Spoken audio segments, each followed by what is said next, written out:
चून फ्लश बस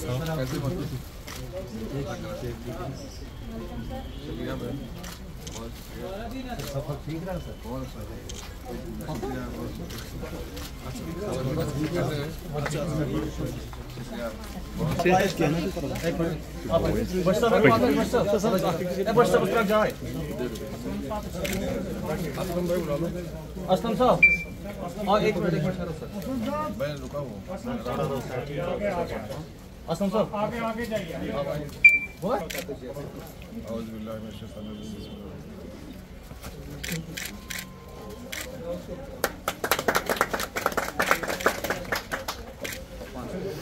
बोल सर मैडम थोड़ा सा पीछे है अब फ्रेम में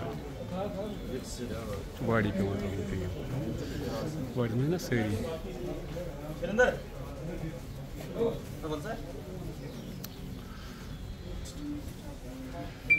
जिंदाबाद जिंदाबाद नरेंद्र मोदी जिंदाबाद नरेंद्र मोदी जिंदाबाद भारतीय जनता पार्टी जिंदाबाद भारतीय जनता पार्टी जिंदाबाद जमाल सिद्दीकी साहब जिंदाबाद जमाल सिद्दीकी साहब जिंदाबाद डॉक्टर असलम साहब जिंदाबाद डॉक्टर असलम साहब जिंदाबाद नलवा जी जिंदाबाद नलवा जी जिंदाबाद मैनार्टी मोर्चा जिंदाबाद मैनार्टी मोर्चा जिंदाबाद भारतीय जनता पार्टी जिंदाबाद भारतीय जनता पार्टी जिंदाबाद डॉक्टर इकबाल जी, डॉक्टर असलम जी और हमारे यहाँ इंचार्ज मेरे बशीर साहब, मेरे महामंत्री और भी जितने भी मेरे संकल्प से सिद्धि तक जो 11 साल मोदी सरकार का कार्यक्रम चल रहे हैं, हम उसी के संदर्भ में यहाँ आए हैं।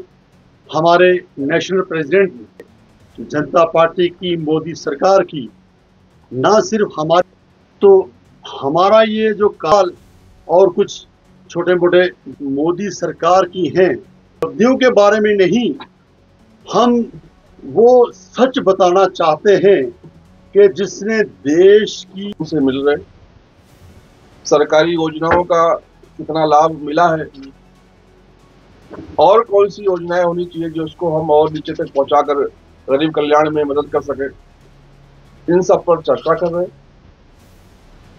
और एक जनता जो मालिक होती है, जिस प्रकार से माननीय प्रधानमंत्री हमेशा कहते हैं कि मैं एक प्रधान सेवक हूँ, हमारे भारतीय जनता पार्टी के कार्यकर्ता सब सेवक हैं, जनता मालिक है।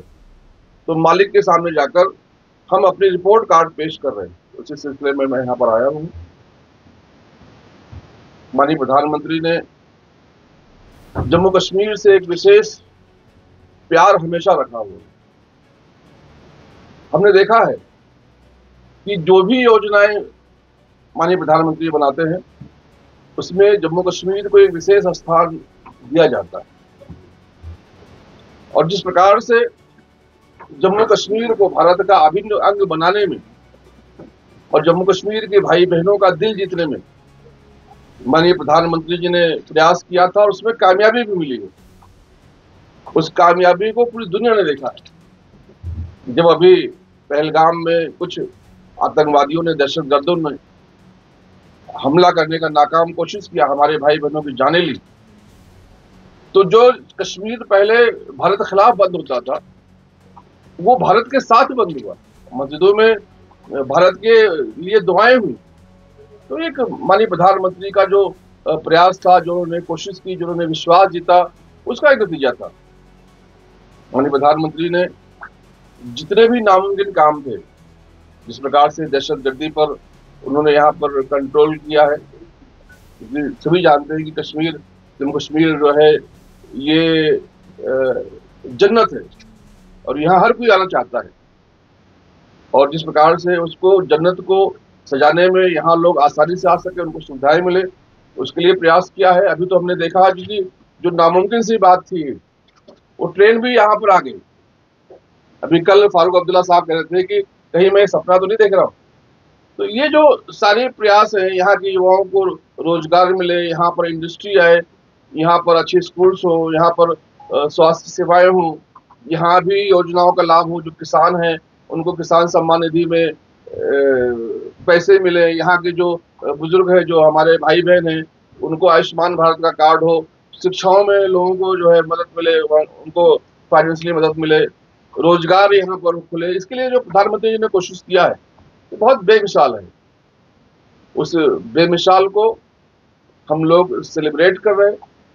और अभी 2 दिन का प्रवास जो मेरा यहाँ पर है, उस प्रवास में हम लोग चौपाल के माध्यम से लोगों से बात करेंगे, लोगों से मिलेंगे। जो हमारी यहाँ की बेटियां हैं उनसे हम कहेंगे कि जिस प्रकार से हमारी बेटियां घरों से निकलकर काम कर रही हैं, हमारी बेटियां भी सेना की प्रशिक्षण में सेना में जाए। कभी जरूरत पड़ती है तो हम फौज में जाकर सीमा पे लड़ सकते हैं। कभी जरूरत पड़ती है तो छोटे मोटे जो घटनाएं होती है उसमें भी हम जवाब दे सकते हैं। और अगर जरूरत नहीं पड़ती है तो कम से कम सेहतमंद और हेल्दी हो सकते हैं। जो हमारे बच्चे हैं वो भी शिक्षा में आ गए हैं, व्यापार में आ गए हैं। उनका प्रशिक्षण हो, जो सरकारी योजनाएं हैं जिसमें हम युवाओं को प्रशिक्षण दे रहे हैं, जो हुनरमंद हैं उनको प्रशिक्षण दे रहे हैं, जो एंटरप्रेन्योर का काम करना चाहते हैं, नए उद्योग में आना चाहते हैं, उनको जो स्टार्टअप इंडिया, स्टैंडअप इंडिया में मदद मिलता है उसका किस प्रकार से मदद हो, चौपाल के माध्यम से हम उनसे बातचीत करेंगे। और एक जो संकल्प मानिए प्रधानमंत्री और भारतीय जनता पार्टी और खासतौर से जम्मू कश्मीर के जो लोगों ने मेहनत करके उस संकल्प को सिद्ध करने का काम किया है, उस संकल्प को और आगे बढ़ाने का काम करेंगे कि जो हमारा जम्मू कश्मीर है, जो खासतौर से हमारा श्रीनगर है, ये जैसे देश का मुकुट है, जो देश का सर होता है, वैसे ये हमारा जो जम्मू कश्मीर है, इसको हम कितना शक्तिशाली और कितना खूबसूरत बना सके, इसके लिए हम लोग मिल बैठकर काम करेंगे। 2 दिन इस पर चर्चा करेंगे और हम लोगों से मिलेंगे। जो यहाँ के सोशल मीडिया के इन्फ्लुएंसर्स हैं, जो धर्म गुरु हैं, जो खिलाड़ी हैं, जो हमारे समाज के प्रतिष्ठित लोग हैं, इन सब से मिलकर बातचीत करके और इस माननीय प्रधानमंत्री श्री नरेंद्र मोदी के 11 साल पूर्ण तक पहुँचाने का काम करेंगे। और उनका भी हम फीडबैक लेकर सरकार को देने का काम करेंगे। मुझे खुशी है कि आज मीडिया के भाई भी यहाँ पर आए हुए हैं। मैं चाहूँगा कि आपका भी कुछ सुझाव हो तो आप मुझे दें। टूरिज्म जो है सबसे ज्यादा इफेक्ट हो रहा है, तो उसको लेके क्या कुछ प्लान कीजिए? देखिए, कुछ लोग हैं जो जम्मू कश्मीर के खुशहाली को देख नहीं पा रहे, पर मैं उन सबको ये कहना चाहूँगा कि जो ख्वाब आप देख रहे हैं कि फिर से जम्मू कश्मीर को अस्थिर करने का काम करेंगे, जम्मू कश्मीर को तोड़ने का काम करेंगे, तो आप भूल जाएं। ये माननीय प्रधानमंत्री श्री नरेंद्र मोदी की सरकार है। हमारे गृह मंत्री श्री अमित शाह जी सबने देखा है कि जिस प्रकार से वहां पर घटना हुई पहलगाम में, तो पहले वो वहां पर आए, उन्होंने अपनी जान की परवाह नहीं की। तो एक साफ संकेत है कि दहशतगर्दी को बर्दाश्त नहीं किया जाएगा। लोग भारत की उन्नति के लिए, कश्मीर की उन्नति के लिए, यहाँ के विकास के लिए अगर आगे आना चाहते हैं तो उनको पूरा सहयोग मिलेगा। लेकिन अगर कोई अशांति फैलाना चाहता है, अस्थिरता लाना चाहता है, अगर कोई किसी के बहकावे में आकर गलत काम करना चाहता है तो उसको बख्शा भी नहीं जाएगा। यहाँ पर जो टूरिस्ट हमारे भाई आते थे और आ रहे हैं और आना चाहते हैं, मैं उनसे भी कहूँगा, मैं भी सुबह से जो हमारे अध्यक्ष नालवा जी हैं उनके साथ घूम रहा हूँ, जो इम्तियाज साहब हमारे महामंत्री के साथ घूम रहा हूँ, बशीर साहब उनके साथ घूम रहा हूँ। बहुत अमन है यहाँ के लोगों में, जो है एक मोहब्बत है। मैं आपके माध्यम से लोगों से अपील करूंगा, बिल्कुल आए, बिल्कुल यहाँ सब सुरक्षित है, किसी को कोई खतरा नहीं है। कश्मीर के सारे लोग पलके बिछाकर स्वागत कर रहे हैं, खैर मकदम कर रहे हैं और सुरक्षा की पूरी गारंटी ले रहे हैं। हमारी सरकार की फौज यहाँ पर है, हमारी सरकार की नजर यहाँ पर है, किसी को चिंता करने की आवश्यकता नहीं।